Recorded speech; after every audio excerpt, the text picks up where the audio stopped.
Hello everyone, Stick here from Social Paintball. I wanted to introduce or announce a series that I'm going to be doing for you guys going forward. It's going to be a long format technical type of series where I do complete disassemblies and commentary on any gun that I can get my hand on. I have quite a few lined up here, as well as general principles behind some of the things that you'll find in your equipment.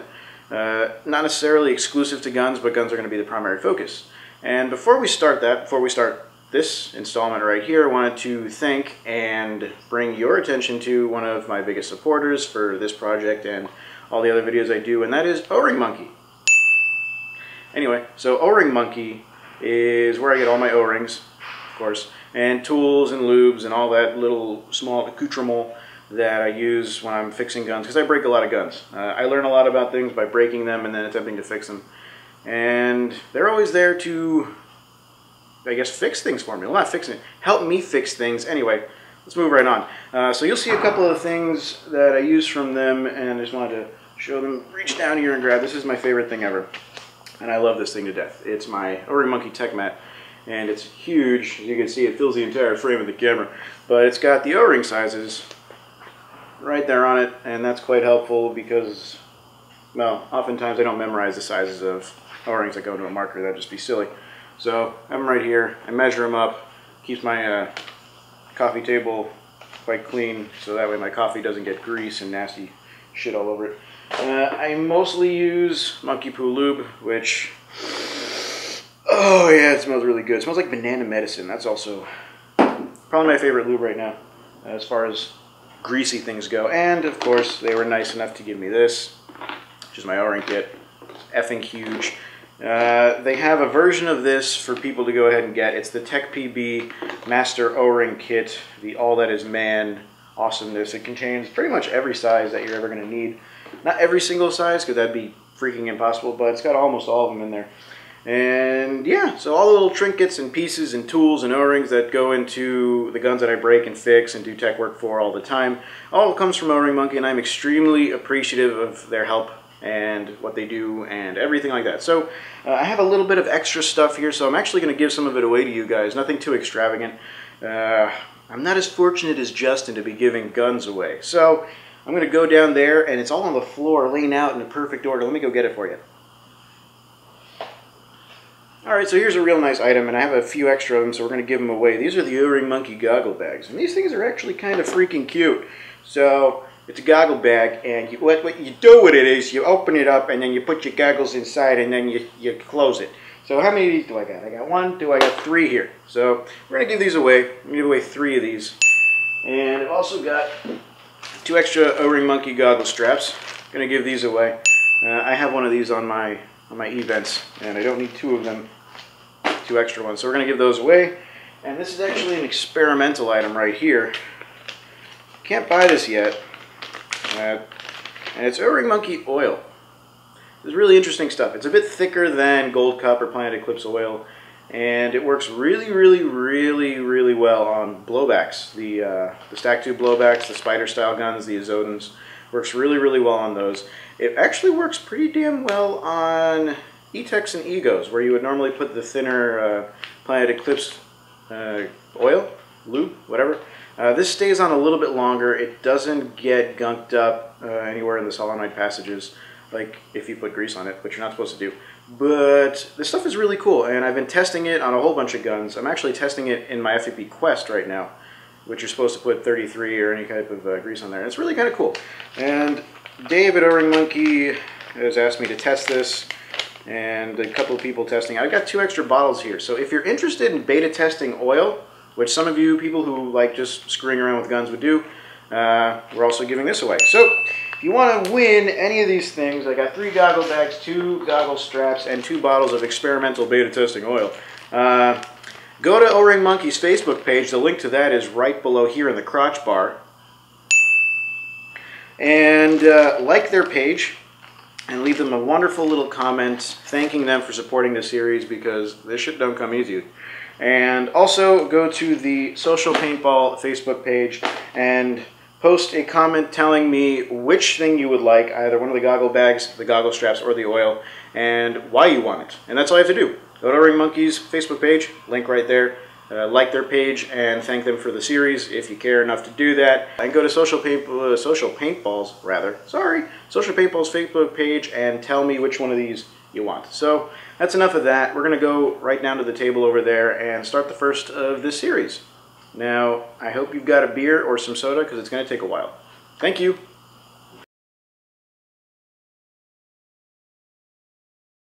Hey guys, Stick here from Social Paintball again, and this is one of those gun shows that I talked about earlier. Now, this is not specifically one gun of a show. I wanted to cover a topic that comes up a lot. For those, some of you may know this, I'm the head chat moderator for TechPB.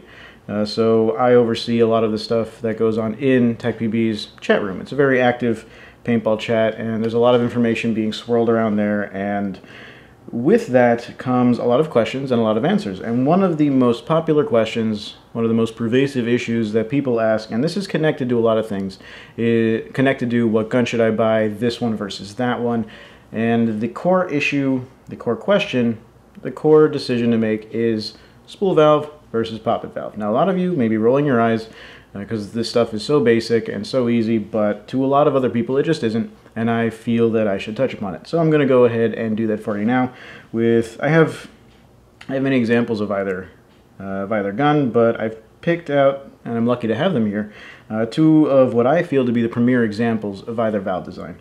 So I have G6R right here, and the Clone VX to be specific. And these are, like I said, in my opinion, the premier examples of their valve designs. This is a spool valve, and this is a poppet valve, specifically a stack tube poppet valve. So got these two guns here. Once again, as I like to do, introduce them, and now we're going to zoom down there onto my little work table, and we're going to go in close and talk about this. Shall we? Let's talk about it. Alrighty, so here we are with the Clone VX and the G6R. Now, two different valve designs, stack tube poppet and spool valve, like I mentioned before. Now, the operational difference between the two is essentially this. A spool valve is a series of cylinders, and this is more of a 10-cent technical term. It has a series of cylinders, and the valve of which opens by the movement of one cylinder over another. Poppet valve, and by the way, I'll show you exactly what that means, just in case you care, a little bit later. A poppet valve is a valve that is opened, well, the valve itself is comprised of a cup seal, sealing behind or in front of the pressure, I guess in front of the pressure, and it is hit open to release the pressure from the valve through, in this case, a channel. Now, I'm going to take these apart and show you what they look like on the inside. Let's start with the G6R. Now, poppet valves come in more than one form. This is your essential stacked tube poppet, and again, most of you know this, but for those that don't, that refers to the two tubes here. Now, you have a tube down here which houses the ram. Let me zoom in a little bit for you. Grab my remote. Zoom in here. Alright, so you have two tubes here. The lower houses the ram and the poppet valve, actually, which is right in front over here. And the top tube houses the bolt. So paintballs sit in the top tube. Right here, bolt moves. Alright, now, again, most of you know this, but this is for those that don't, and for those that, I guess, care to have a more detailed illustration. So let's take the bolt out, and what I'll do is I'll take the internals, the rammer, out of the, let me grab my Allen keys here, out of the lower tube, and show you quite clearly how they go together. Putting this over there. Oops, one size smaller. Alright, here we go. Take the screw off. And here we go. Back cap, take the rammer out. Oops, that was easier than I thought. Put this down there. So, this is the rammer that sits in the bottom tube of the G6R. Now, this front area is what's going to knock into the poppet valve. Now, the poppet valve is a little cup seal piston thingy that blocks off the air, and this thing moves forward, knocks into the cup seal, and opens the valve. So that's what a poppet valve is, essentially. Now, when you put in the bolt, this little bolt pin here pops down, locks into the rammer, and this connects the entire assembly. So this is what's sitting on the inside of your stack tube poppet. And these two pieces move in unison to operate the gun. So in this particular type of poppet valve, stack tube poppet valve, the LPR is what's operating this ram down here. So when the solenoid is engaged, pressure pushes forward, and this moves the entire assembly forward in unison. So the bottom of the bolt contains the air vent through which the air travels. Right there. Now, let me see if this focuses. There we go. So right there. This is the bottom of the bolt. Okay. So a little bit closer here for you. So what's going to happen is it's going to move forward, and that way. Tip of the ram is going to hit the poppet valve and open it. And by the time that happens, the bolt is moved into a position right above that milled channel, and the air from the open cup seal is going to travel upward and out the tip of the bolt. And that is essentially how stack tube poppet valves work. So it's a two-part system here that connects to one another via the bolt pin, which is, you know, I'm sure you've seen, pull this out and then you put it back in, and there you go. This is what it's locking into to lock it in unison together, so that they move, open the valve, and the air travels upward out through this top tube bolt. So that is the stack tube poppet. Zoom back out. Put this back together.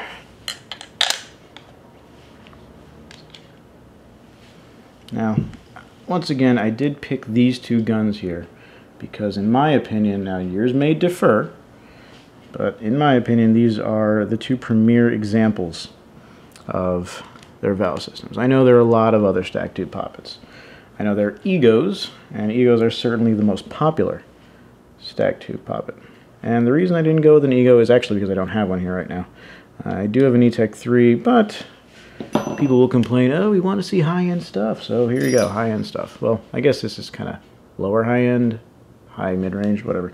G6R is still up there in terms of guns, and I want to show you that because it certainly fits the bill. Put that back in. There we go, locked into the thing. And it's one thing, I don't know how many people actually care or know about this stuff, but you can actually see the cup seal. Well, can't see it, but once you push this in the back position, when it activates, it moves forward and hits the poppet valve. But this little movement right here, that's about as far as the poppet valve moves when it opens. So when it's back here and it moves, this is where it hits right there, and this one little bit of oomph is when it opens the valve and shoots the air down the bolt, up the bolt actually, because it's coming up through here and out through the bolt. There you go. So that's your stack tube poppet. Zoom back out. Go to the spool valve. Okay.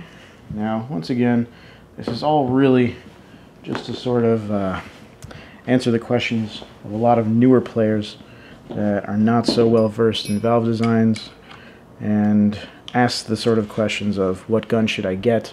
Should I get this one? Should I get that one? You know, what are the advantages?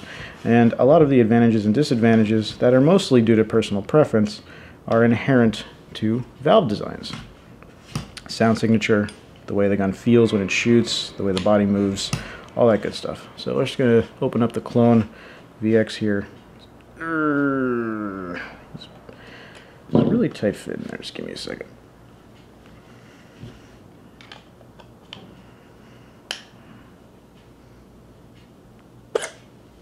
Okay, now let's move this aside and zoom in. This is the bolt assembly, bolt engine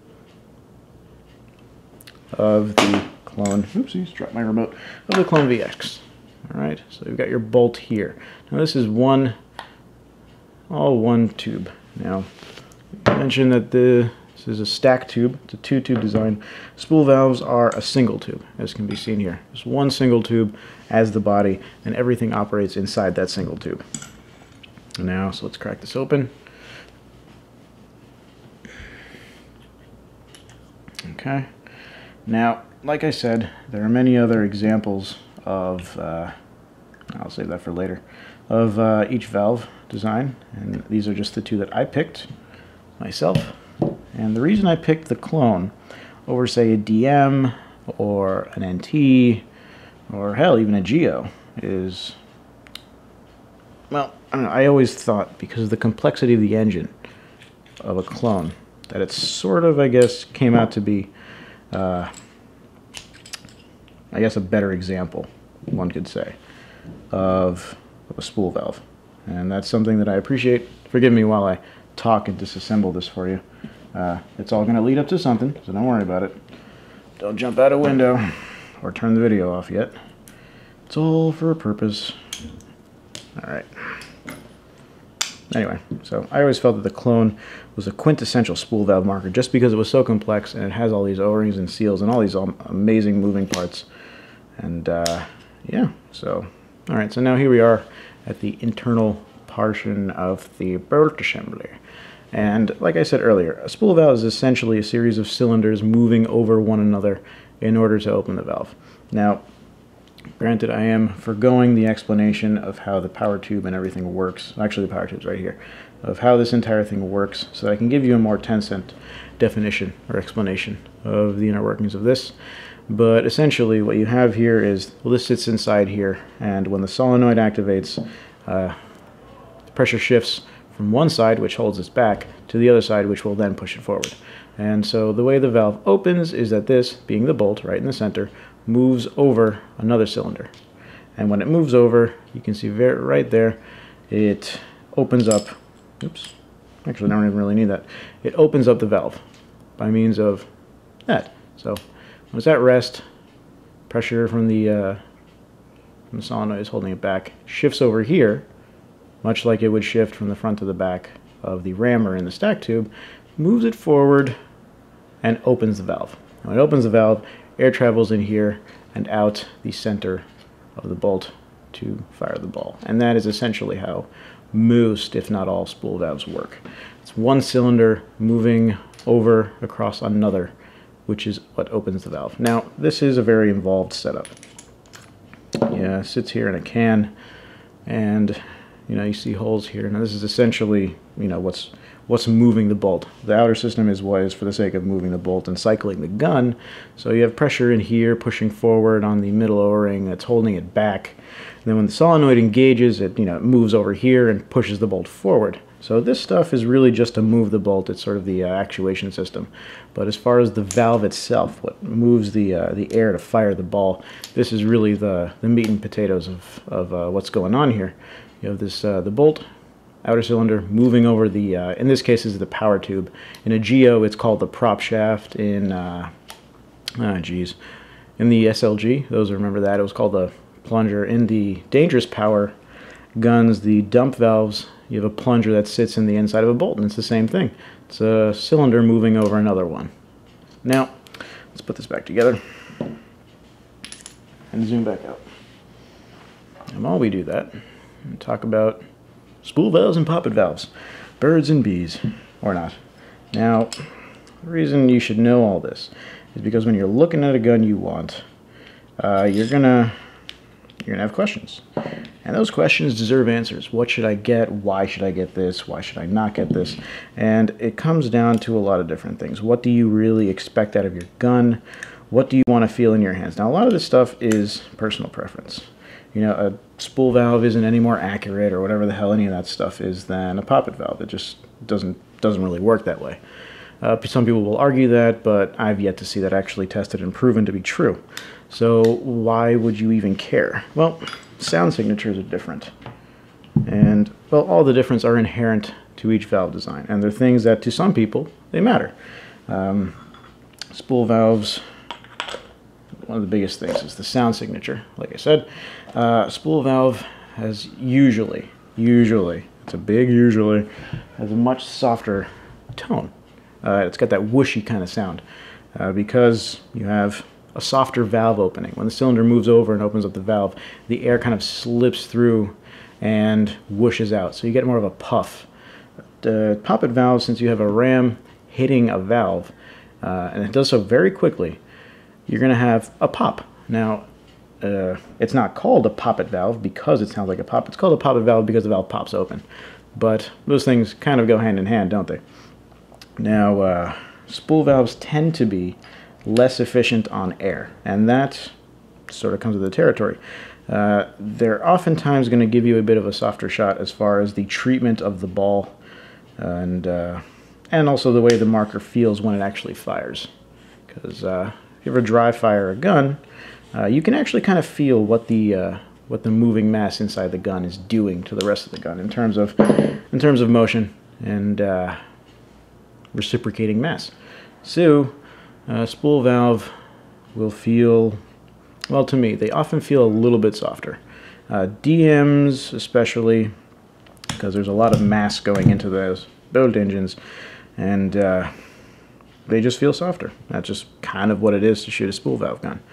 And for the most part, actually all spool valve guns are single tubes, so you're going to have that single tube design in front of you, as opposed to a taller design that some stack tube markers have. Now I know G6R and the Egos have become really, really short, but they're still stack tube designs. And for some people, that kind of a visual aesthetic is just not desirable. So Poppet valves tend to be more air efficient. They will use less air per shot. The G6R is one of the most air efficient guns that's being sold so far. And I did an efficiency test on this thing on my channel, so you can find that if you want. And I got about 13.5 usable full pods out of a G6R. Out of the clone, they claim a lot. I haven't done an efficiency test, but I've never heard of anybody getting more than 10 pods out of this thing. Now that's still a lot. It's pretty efficient for a spool valve gun. Dangerous power guns are notoriously air inefficient. And that's, like I said, it comes with the territory of a spool valve. For a softer shot, oftentimes you need to use more air.